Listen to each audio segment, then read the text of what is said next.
लोकतंत्र का महापर्व अंतिम चरण में पहुंच चुका है। लोकसभा चुनाव 2024 के 7वें और आखिरी चरण में 1 जून को वोट डाले जाएंगे। इस चरण में 8 राज्यों की 57 सीटों पर चुनाव होने हैं। इनमें पीएम मोदी की वाराणसी, हिमाचल प्रदेश की मंडी और हमीरपुर, बिहार की पटना साहिब सहित और भी कई वीआईपी सीट शामिल हैं। आखिरी चरण में उत्तर प्रदेश की बची हुई 13, पंजाब की सभी 13, हिमाचल प्रदेश की सभी 4, उड़ीसा की 6, बिहार में 8, पश्चिम बंगाल की 9 सीटों के साथ ही बचे राज्यों में भी चुनाव होगा। बात 7वें चरण की करें तो इस चरण में अधिकतर सीटों पर एनडीए और महागठबंधन के प्रत्याशियों में सीधी टक्कर भी है, लेकिन कुछ सीटों पर मामला त्रिकोणीय भी बना हुआ है, जिसमें मुकाबला दिलचस्प माना जा रहा है। तो चलिए छठे चरण के बाद 7वें और आखिरी चरण में किन किन राज्यों में और किन सीटों पर होगा मतदान, दिखाते हैं हमारे इस खास रिपोर्ट में।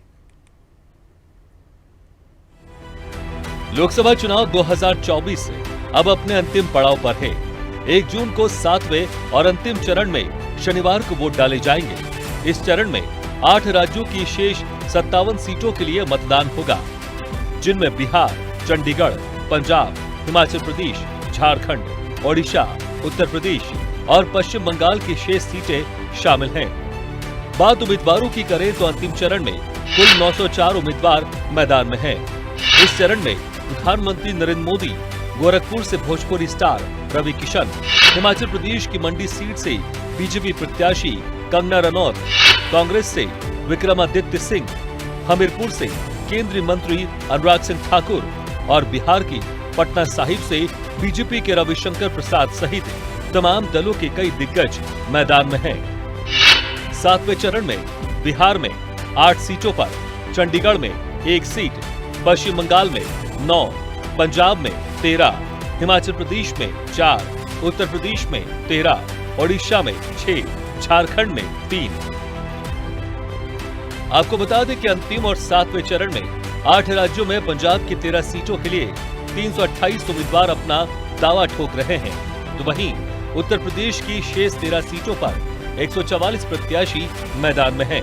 बिहार की 8 सीटों पर 134 उम्मीदवार, ओडिशा की 6 सीटों पर 66, झारखंड की 3 सीटों के लिए 52, हिमाचल प्रदेश की 4 सीटों के लिए 37, पश्चिम बंगाल की 9 सीटों के लिए 124 और चंडीगढ़ की 1 सीट पर 19 उम्मीदवार चुनाव लड़ रहे हैं। लोकसभा चुनाव के 7वें चरण में बिहार में नालंदा, पटना साहिब, पाटलिपुत्र, आरा, बक्सर, सासाराम, काराकाट और जहानाबाद सीट के लिए वोट डाले जाएंगे, तो वहीं झारखंड की राजमहल, दुमका और गोड्डा सीट पर मतदान संपन्न होगा। बात हिमाचल प्रदेश की सभी 4 सीटों की करें तो यहाँ कांगड़ा, मंडी, हमीरपुर और शिमला लोकसभा सीट पर 1 जून को वोट डाले जाएंगे, तो वहीं ओडिशा की मयूरभंज, बालासोर, भद्रक, जाजपुर, केंद्रपाड़ा और जगतसिंहपुर लोकसभा सीट पर भी 1 जून को ही मतदान होगा। बात पंजाब की करें तो जिन 13 सीटों पर आखिरी चरण में वोट डाले जाएंगे, उनमें गुरदासपुर, अमृतसर, खडूर साहिब, जालंधर, होशियारपुर, आनंदपुर साहिब, लुधियाना, फतेहगढ़ साहिब, फरीदकोट, फिरोजपुर, बठिंडा, संगरूर और पटियाला शामिल हैं। तो वहीं लोकसभा चुनाव के अंतिम चरण में 1 जून को उत्तर प्रदेश में भी 13 सीटों पर मतदान होगा। इनमें महाराजगंज, गोरखपुर, कुशीनगर, देवरिया, बांसगांव, घोसी, सलेमपुर, बलिया, गाजीपुर, चंदौली, वाराणसी, मिर्जापुर और रॉबर्ट्सगंज है। बात पश्चिम बंगाल की करें तो 1 जून को कलकत्ता उत्तर, कलकत्ता दक्षिण, Dumdum, Barasat, Basirhat, Jaynagar, Mathurapur, Diamond Harbour, Jadavpur Lok Sabha seat पर चुनाव होना है। इन सबके साथ ही चंडीगढ़ की 1 संसदीय सीट पर भी चुनाव कराया जाएगा। बात अब तक के हुए 6 चरणों के चुनाव की करें तो 486 सीटों पर मतदान संपन्न हो चुका है। अब 7वें और अंतिम चरण में 57 सीटों पर 1 जून को प्रत्याशियों की किस्मत का फैसला जनता को करना है। स्पेशल रिपोर्ट, स्वदेश न्यूज।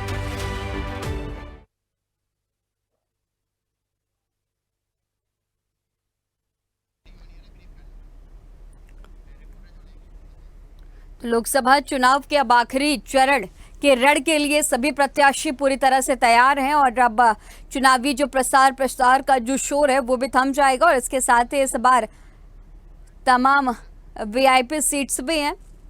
वाराणसी की जनता से देश के प्रधानमंत्री नरेंद्र मोदी ने अपील की है कि वो रिकॉर्ड तोड़ मतों से बड़ी जीत दर्ज कराएं।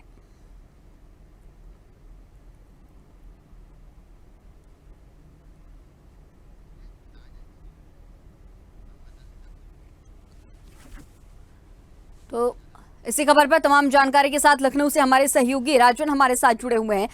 राजन, अब चुनावी जो प्रचार प्रसार का शोर था वो अब थम गया और अब इन सब के बीच लगातार हमने ये देखा कि सभी जो दल हैं, चाहे वो एनडीए हो चाहे इंडिया अलायंस हो, सभी जो दल हैं सभी ने एक साथ मिलकर के बड़ी जीत दर्ज कराने के लिए पूरी तैयारी की है। और इन सब के बीच इस बार वीआईपी सीट्स, उत्तर प्रदेश की तमाम वीआईपी सीट्स है और पीएम मोदी की संसदीय सीट भी है, जहां पर उन्होंने लोगों से गुजारिश भी की है बड़ी जीत दर्ज कराने की। क्या कुछ स्थिति, क्या कुछ तस्वीरें उत्तर प्रदेश के आखिरी चरण में नजर आ रही है? आखिरी चरण में विपक्ष हो या भाजपा हो, पूरी अपनी ताकत के साथ जो है प्रचार प्रसार करते हुए नजर आए। ऐसे में जो भाजपा के स्टार प्रचारक हैं वो लगातार उत्तर प्रदेश की जो अहम सीटें हैं उन पर वो ज्यादातर फोकस कर रहे थे। बनारस वाराणसी की जो सीटें हैं वो काफी अहम भूमिका है, क्योंकि प्रधानमंत्री खुद उस सीट पे हैं। तो ऐसे में जिस तरह से देखा जा रहा है, उनके कार्य क्षेत्र को देखते हुए और उनके जो कार्य वहां पे जो किए हैं वो लोग काफी सराह रहे हैं। तो ऐसे में जो विपक्ष है उस सीट पर ज्यादा कुछ कर नहीं पाएंगे, क्योंकि जिस तरह से मोदी का वहां पे लहर है वो वाकई, और वहां पर अगर जो कार्य की बात करें तो लोगों का कहना है कि यहाँ पर एक तस्वीरें जिस तरह से बदली है, कई सरकार आई गई और इस तरह से जो बदले मोदी सरकार में जिस तरह से बदला, तो उससे काफी ये लोग जो है उस पर प्रभावित है। ऐसे में जिस तरह से आज अंतिम चरण के लिए, 7वें चरण के लिए जो प्रचार प्रसार आज थम रहा है और 1 तारीख के जिस तरह से वोटिंग होगी उसको लेकर पूरी तैयारी थी विपक्ष की और भाजपा की। सभी लोग, जितने भी पार्टी हैं इंडिया गठबंधन की, वो इसमें बड़े बड़े जो स्टार प्रचारक थे वो अपने अपने क्षेत्र में जाके काम कर रहे थे, प्रत्याशियों के लिए लगातार काम कर रहे थे। इसी तरह भाजपा में भी देखा जा रहा था, भाजपा के स्टार प्रचारक जो प्रत्याशी थे उनके जनपदों में जाके लगातार प्रचार प्रसार कर रहे थे। और कहीं ना कहीं जिस तरह से दोनों पार्टियों की अपनी अपनी एक होड़ चल रही थी, अपनी अपनी सियासी रणनीति जिस तरह से अपनाए हुए थे। उत्तर प्रदेश का जो एक सीट जो है ये काफी महत्व रखता है, उन सीटों पर दोनों पक्षों की जो है राजन, ठीक है, आपके पास फिर से रुक करूंगी। हमारे साथ दिल्ली से भी हमारे सहयोगी इरफान हमारे साथ जुड़े हुए हैं। इरफान, जिस तरह से अब आखिरी चरण में चुनाव है और अब ये जो चुनावी शोर है वो अब पूरी तरह से थम चुका है, डोर टू डोर कैंपेनिंग चाहे की जाएगी, लेकिन इन सब के बीच राजधानी दिल्ली में आप मौजूद हैं और 4 जून को बड़ी जीत के दावे, चाहे वो इंडिया गठबंधन हो एनडीए हो, दोनों तरफ से किया जा रहा है। क्या कुछ तस्वीरें आने वाले वक्त में देखते हुए नजर आएंगे? और इसके साथ ही विपक्षी जो दल है वो अपना पीएम फेस भी बहुत जल्द रिलीज करने की तैयारी में है। जी हाँ गरिमा, जिस तरह दिल्ली में 25 मई को यहाँ चुनाव किया गया है, जिस तरह वोटिंग की गई है, दिलचस्प बात यह है दिल्ली की जनता ने इस बार जिस तरह से वोटिंग की है, यहाँ तेज गर्मी है, तपती धूप है, लेकिन जनता ने लोकतंत्र के इस पर्व को जिम्मेदारी से निभाया है, जिस तरह मनाया है और जनता ने जाकर जिस तरह वोटिंग की है। और दिल्ली की अगर बात करें तो दिल्ली की जनता ने इस बार कई लगता है कि जरूर बदलाव का कुछ मन बनाया होगा। आज चुनाव का लोकसभा चुनाव के प्रचार का आखिरी दिन था और देश के 58 राज्यों में जिस तरह 58 सीटों पर जिस तरह 8 राज्यों में चुनाव होने जा रहे हैं, उसको देखते हुए कहीं ना कहीं दिल्ली की अगर बात करें, दिल्ली में इंडिया अलायंस की कल एक बड़ी बैठक होने जा रही है। उस बैठक में कहीं ना कहीं जो मुद्दे रखे जाएंगे, जो गठबंधन के प्रधानमंत्री का, अगर गठबंधन जीतता है तो प्रधानमंत्री कौन होगा, उसके चेहरे को भी सुनिश्चित किया जाएगा। और बात करें अगर भाजपा की, तो भाजपा दिल्ली की 7 सीटों पे अपना दावा करती नजर आ रही है, लेकिन कहीं ना कहीं इंडिया गठबंधन भी अपने, चाहे वो कांग्रेस की न्याय यात्रा को ले लो, चाहे वो और जिस तरह कांग्रेस ने काम किए थे उनको लेकर राहुल गांधी बड़े बड़े दावे करते नजर आ रहे हैं। देखने वाली बड़ा महत्वपूर्ण बात ये होगी कि 4 तारीख को जिस तरह नतीजे आएंगे और नतीजों में क्या रिजल्ट निकलेगा। और दिल्ली की बात करें तो दिल्ली की अधिकतर जनता ने जो पोलिंग की है, जो मतदान किया है, वो दिल्ली के अंदर जिस तरह 10 साल के कार्यकाल है भाजपा के और 10 साल जिस तरह यहाँ पे महंगाई के मुद्दों को लेकर, बेरोजगारी के मुद्दों को मद्देनजर रखते हुए जनता ने जो वोटिंग की है, उसके भरोसे कहीं ना कहीं जो इंडिया अलायंस है वो अपनी जीत का भी दावे करता नजर आ रहा है। ठीक है इरफान, तमाम जानकारियों के साथ बने रहने के लिए आपका बहुत शुक्रिया। तो अब इन सबके बीच बिहार से भी हमारे ब्यूरो चीफ धर्मेंद्र कुमार हमारे साथ जुड़े हुए हैं। धर्मेंद्र, जिस तरह से अब चुनाव अपने आखिरी चरण में है और 4 जून को नतीजे आने वाले हैं, लेकिन उसके पहले 1 जून को अब सभी को इंतजार है, क्योंकि 1 जून को ही आखिरी चरण का चुनाव और सभी प्रत्याशियों की किस्मत 1 जून को कैद हो जाएंगी। सभी 543 सीटों पर मतदान की प्रक्रिया पूरी हो जाएगी। बिहार में आखिरी चरण का चुनाव है, कई सारी वीआईपी सीट्स है, क्या कुछ तस्वीरें, क्या कुछ स्थितियां नजर आती हैं?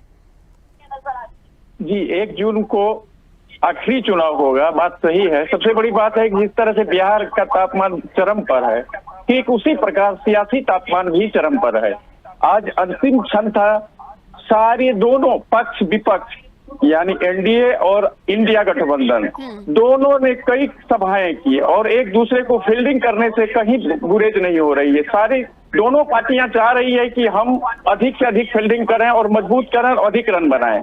यही कारण है कि आज लगभग 8 संसदीय क्षेत्र बिहार में चुनाव होना है। सभी वीआईपी सीट हैं और सभी की टक्कर है, सीधी टक्कर है, क्योंकि जिस तरह से पक्ष और विपक्ष आरोप लगा रहे हैं। पक्ष का कहना है, यानी सत्ता पक्ष का कहना है कि मैं 10 साल से जो 10 वर्षों की कार्यकाल जो हुआ है नेतृत्व नरेंद्र मोदी के नेतृत्व में जो कार्य किए गए हैं उस पर जनता सराहनीय कह रही है। वहीं एनडीए इंडिया गठबंधन का कहना है कि 10 वर्षों में कहीं कुछ नहीं हुआ है, सिर्फ ये जुमलाबाजी हुआ है। इस तरह का दौर जो जुबानी जंग जो तेज हुई है, तो जनता सिर्फ देख रही है। जनता भी समझ रही है कि मुझे क्या करना है, नहीं करना है, क्योंकि जिस तरह से हर चुनाव में, हर फेज में जिस तरह की भाषाएं का और भाषाएं जो चल रही है एक दूसरे पर आरोप प्रत्यारोप पर, तो जनता समझती है कि हाँ, किस परिस्थिति में कहाँ हम मुझे मतदान करना है, किस परिस्थिति में मतदान करना है, इन बातों पर चर्चाएं होती है। लेकिन सवाल ये है कि इंडिया गठबंधन जिस तरह से एकजुट हुई है, तो निश्चित रूप से अन्य यानी एनडीए को भी थोड़ी परेशानी हो रही है। इसमें इसे नकारा नहीं जा सकता। बावजूद भी दोनों पक्ष विपक्ष अपने क्रिकेट मैच के तरह फील्डिंग कर रही है कि अधिक से अधिक रन बनाया जाए ताकि केंद्र में सत्ता में हमारा सहयोग मिल सके। क्योंकि सबसे बड़ी बात यह है कि यूपी के बाद बिहार और बिहार के बाद एमपी, ये हमेशा निर्णायक रही है सरकार बनाने में, केंद्र की सरकार में बनाने में। ये तीनों स्टेट हमेशा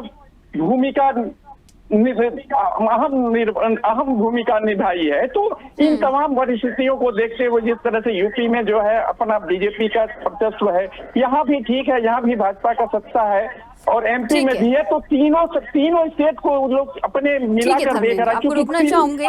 तमाम जानकारियों के साथ बने रहने के लिए आपका बहुत शुक्रिया। और इन सबके बीच चंडीगढ़ से भी ब्यूरो चीफ पंकज हमारे साथ जुड़े हुए हैं। पंकज, जिस तरह से अब हम देख रहे हैं लगातार जो चुनावी शोर है वो थम भी चुका है और सभी राज्यों में आखिरी चरण में जो बचे हुए राज्यों में चुनाव है वो 1 तारीख को वो भी संपन्न हो जाएंगे। हरियाणा की क्या कुछ तस्वीरें हैं, आप इस बात का भी जिक्र करिएगा। साथ ही साथ पंजाब में किस तरह से तस्वीरें बदलती हुई नजर आ रही है, क्योंकि विधानसभा चुनाव में आम आदमी पार्टी ने पंजाब में बड़ी जीत दर्ज कराई थी और बड़ी जीत के दावे भी हैं। जहां एक तरफ दिल्ली में गठबंधन में सीट शेयरिंग किया गया है, वहीं पर पंजाब में किसी भी तरह की कोई सीट शेयरिंग और कांग्रेस और आपके बीच में नहीं है। देखिए, बात हम हरियाणा पंजाब की करना चाहेंगे। हरियाणा के चुनाव जो है कंप्लीट हो चुके हैं, साथ ही चुनावी बिगल जो है पंजाब में बच चुका है। आज आखिरी दिन था पंजाब के अंदर चुनाव प्रचार का और कल यानी 1 तारीख से पंजाब के अंदर भी वोटिंग शुरू हो जाएगी। हरियाणा की जो स्थिति बताई जा रही है वो 50-50 की स्थिति बताई जा रही है। पिछले लंबे समय से भाजपा के अलावा कांग्रेस का जो ग्राफ है हरियाणा के अंदर वो कहीं ना कहीं बढ़ता नजर आ रहा था। और ऐसे में इसके अंदर एक और चीज ऐड ऑन करना चाहेंगे कि पंजाब के अंदर चुनावी प्रचार प्रसार से अगर आंकलन लगाया जाए तो चुनावी प्रचार अपने आप में बड़ा दिलचस्प वो मेरा बैटरी भी 1% रहे, क्योंकि हरियाणा के जो इस वक्त हालात नजर आ रहे हैं उसके अंदर भाजपा और कांग्रेस के बीच में टक्कर है और पंजाब के अंदर जो टक्कर बताई जा रही है आम आदमी पार्टी और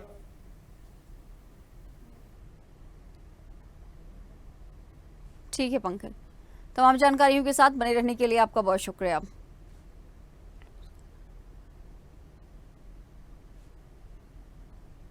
तो बीजेपी कि 400 पार के नारे हैं और विपक्ष को सत्ता की आस भी है, लेकिन 4 जून को तस्वीरें साफ हो जाएंगे कि एनडीए या फिर इंडिया किसे सत्ता की कुर्सी मिलती है।